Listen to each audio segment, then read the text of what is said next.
Well, hello everybody and welcome to Dublin via Dublin Airport. A little bit of steam coming off, a little bit cool, but weather is meant to explode a little bit later on into a gloriful, sunshiny spring day. So without further ado, let's go and find the airport coach and head off into the city centre.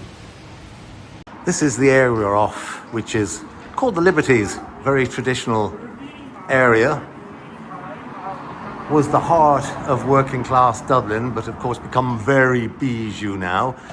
And there's something I wasn't expecting to see at the top of the laneway. We're in Meath Street, which is in the Liberties, and I'm really not too sure what to make of the architecture of this particular church.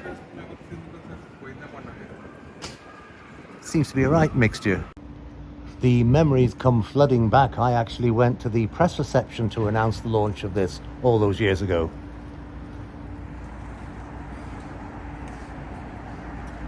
Bit of a brutalist building, if I say so.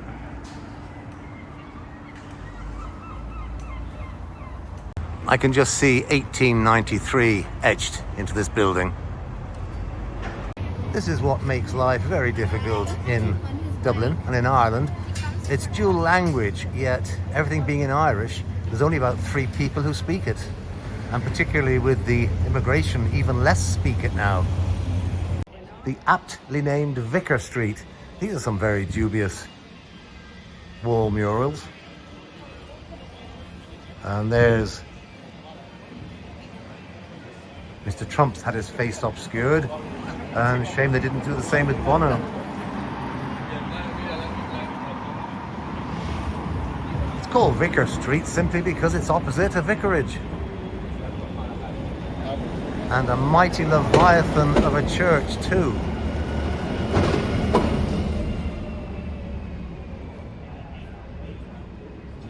All here on Thomas Street. It's nice to see a pub still here that was here when I was a young lad. Hi-ho, Silver! Madame Pho serves authentic Vietnamese coffee. I don't think there'll be too many people who can dispute that fact. And there we have the Church of Ireland St. Auden's Church, next door to the St. Aidan's Polish Church. Roman Catholic that one is. Fine building. That's something we never had, like most big cities when I was growing up. An open-top tour bus. And the Christ Church Inn. That's quite fascinating.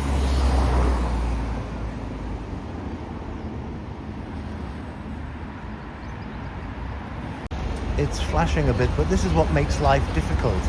The bus signs in Irish when the majority don't speak Irish. Makes a change from a pavement pizza having a pavement pasta. This is one of the jewels in the Dublin ecclesiastical crown, and that is Church Cathedral.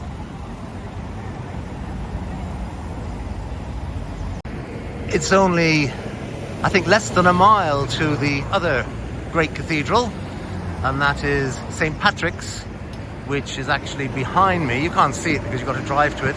St. Patrick's, the home of the famous Dean Swift.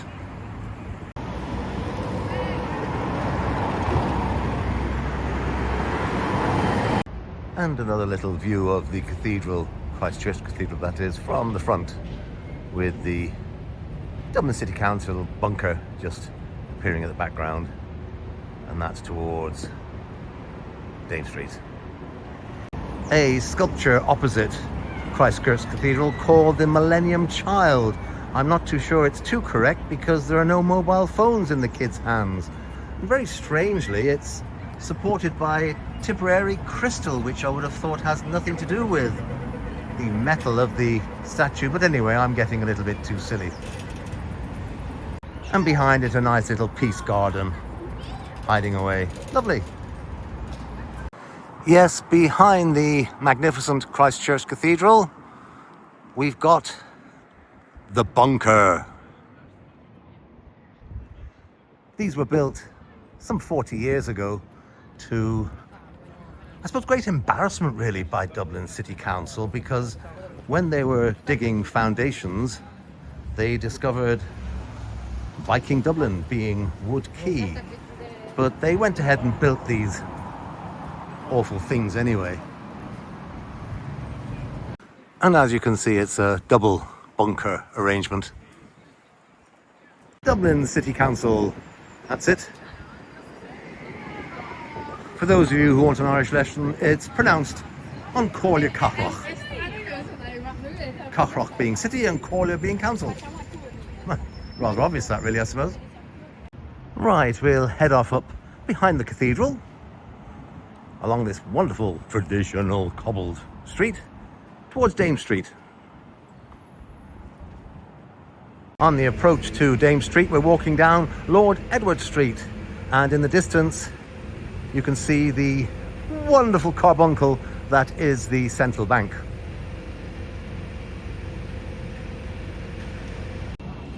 However, the central bank, which I presume has moved location because it has now become a WeWork. Well, WeWork, these rented offices they rent out. Mightily ugly building. Just off Lord Edward Street is Cow's Lane, where presumably all the blubber-lipped ladies go to recover from their injections. It would be very foolish of me not to concede that in the 40 plus years since I've walked down here, it's changed quite dramatically, like it would do in any major modern city. But there's a lot of things that really, they just simply weren't here when I lived here all those years ago. The wonderful City Hall at the top of Dame Street, and that leads into Dublin Castle, which we'll be seeing a little bit later on. And the fine City Hall, naturally enough, looks down on a street called Parliament Street. Again, changed dramatically and gone all very bijou since I lived here. Although I must say, when I lived here at 6:15, the time it is now, you couldn't move for traffic along this, so plainly they've made a lot of one-way and no-way streets. Brogan's, a traditional watering hole, still here after all those years.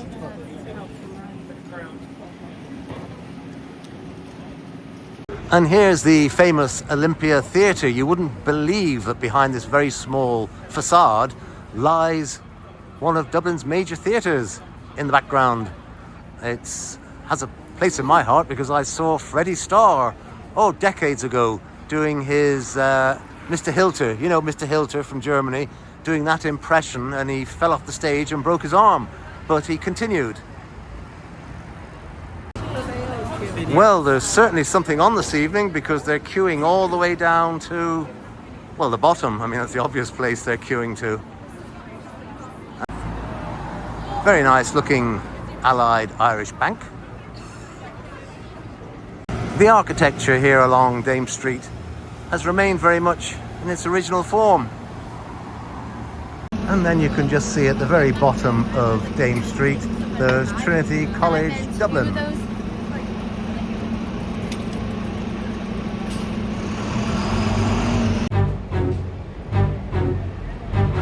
Well, that was here when I lived here. Didn't do me any good, did it? We've just come off South Great Georgia Street, and this always was very popular many years ago, and I think I detect a premises that's still an original. Oh look,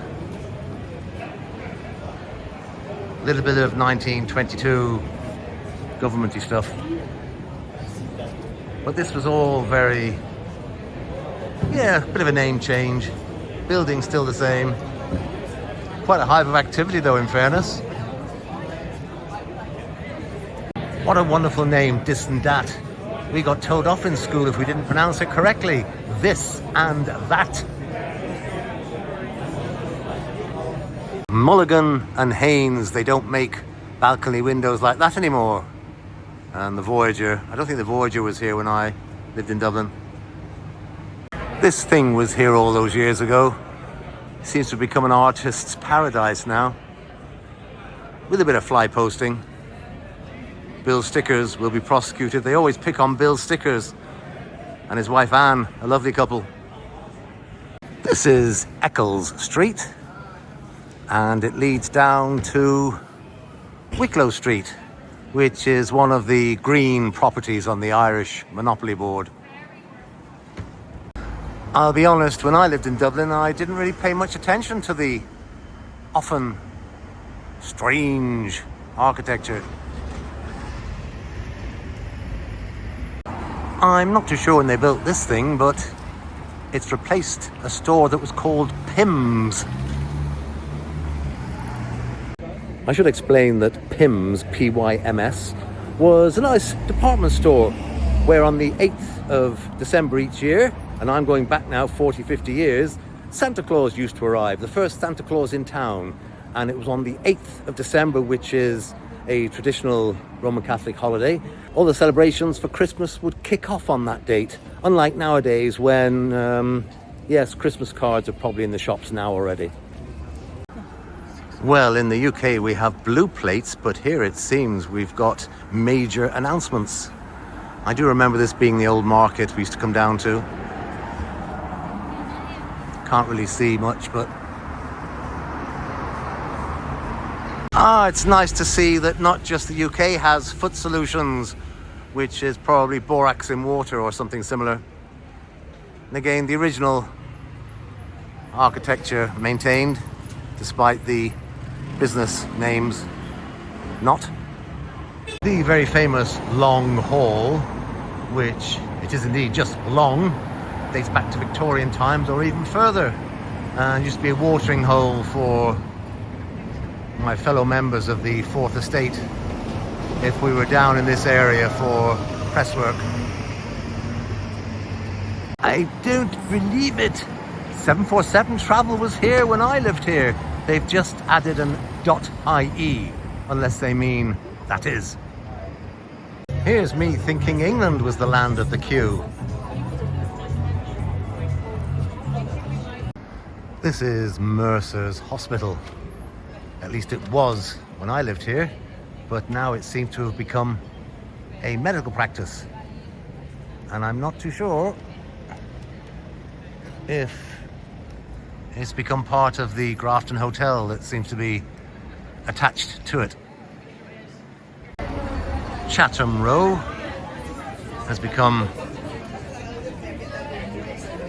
a place of cafes and on-street dining, and that leads up to the famous Grafton Street. That's the £320 green property on the Irish Monopoly Board,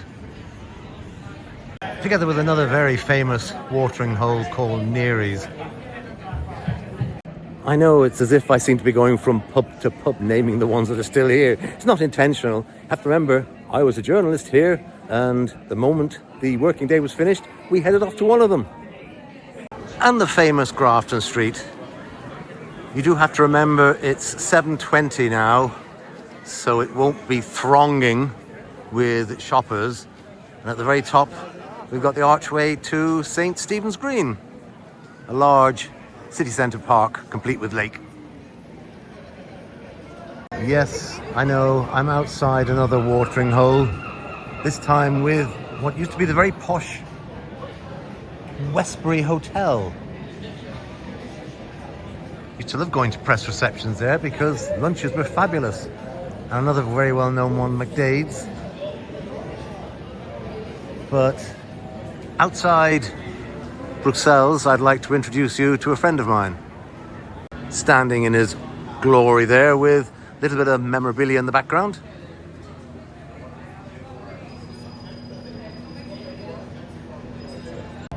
The back of the Westbury Hotel, not befitting the 5-star plus as I remember it as.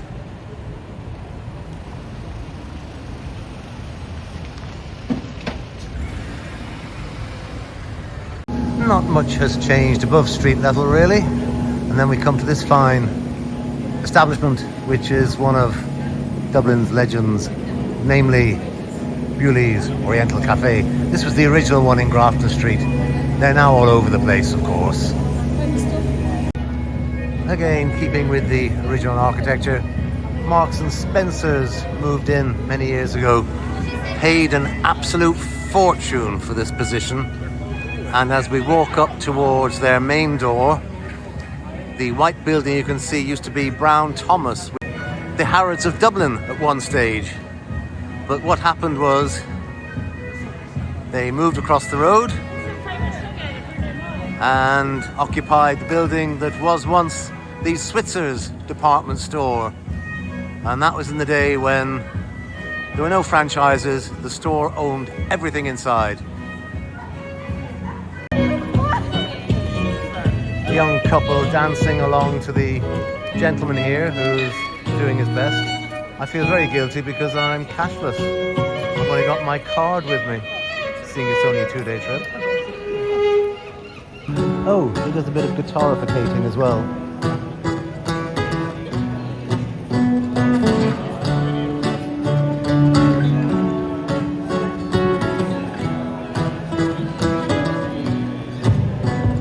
Right, we'll leave it there. Very good too he is. And as I mentioned, this is the main shopping thoroughfare. Bearing in mind it's 7:30, still very busy. This is the £320 property street on the Irish Monopoly Board, and this is Wicklow Street, the mere £300 green property with Weir and Company, the poshest jewellery store in the Republic. And at the bottom, another side view of Trinity College Dublin.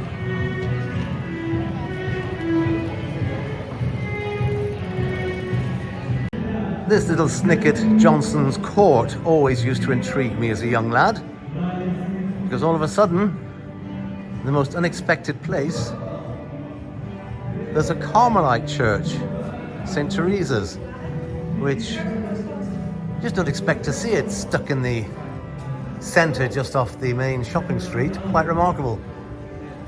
This rather austere building backs on to Bewley's that we had a look at a few moments ago, and during the day this shutter reveals a little takeaway arrangement from Bewley's and Appleby Jewellers.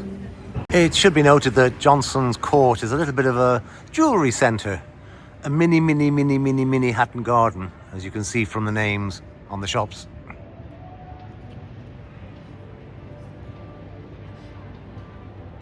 The back of St. Teresa's Church. I know they have to have them somewhere.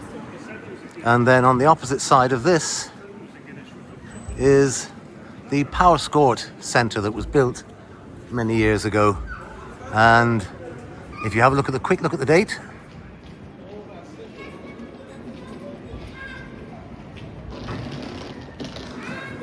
this was the townhouse of Lord Powerscourt, who has a large domain. Well, he's now gone. It was passed on to the Slazenger family who bought it. I don't know if they still got it or not, but out in Enniskerry, it's got one of the top gardens in Europe. Big stately home on it. There's a hotel now and a golf club, most annoyingly on my old Scout campsite, which is no more. And the back of the Powerscourt shopping centre, which is actually a mini version of the Powerscourt townhouse out in Enniskerry, some 12 miles south of Dublin. Oh, I'm so humbled, it's nice to be recognised. Thank you, thank you. Sorry folks, your secret is now out, being broadcast to all 7 of my viewers. Not very interesting to see a shuttered shop, but Louis Copeland, he was the Mr. Savile Row when I lived here. If you had a suit from him, you were called wealthy. Well, times have certainly moved on, because there's not one original shop I recognised as a young lad before I was a teenager. The only thing that hasn't changed is, and I'm sorry, we're back to public houses again, the International Bar, which I'll be honest, I've never been in. And I'm not going to change that now, I'm afraid. St. Werburgh's has caught my eye because there's 2 blue, well, non-blue, blue plates. And there we go, plate number 1. And plate number 2. I just spied over the door some, well, skull and crossbones. Very out of keeping with churchification, I would have thought. And there we go, the famous Leo Burdocks. Many a fish and chips obtained there. But in those days, all those years ago, there wasn't all these cycle lanes that nobody uses and mad thin streets because of them. Oh, I tell a lie. Look, we've got a cyclist. Quick, let's catch this. A real life cyclist. 9 o'clock. Daft Old Get News, Dublin. But yes, as I was saying before, the excitement of seeing a cyclist using a cycle lane caught up on me. We just used to slam the car up on the pavement, nip out, get fish and chips, and then stink the car out. And then in those days, because they weren't our cars, our parents would ask, "What's that smell in the car?"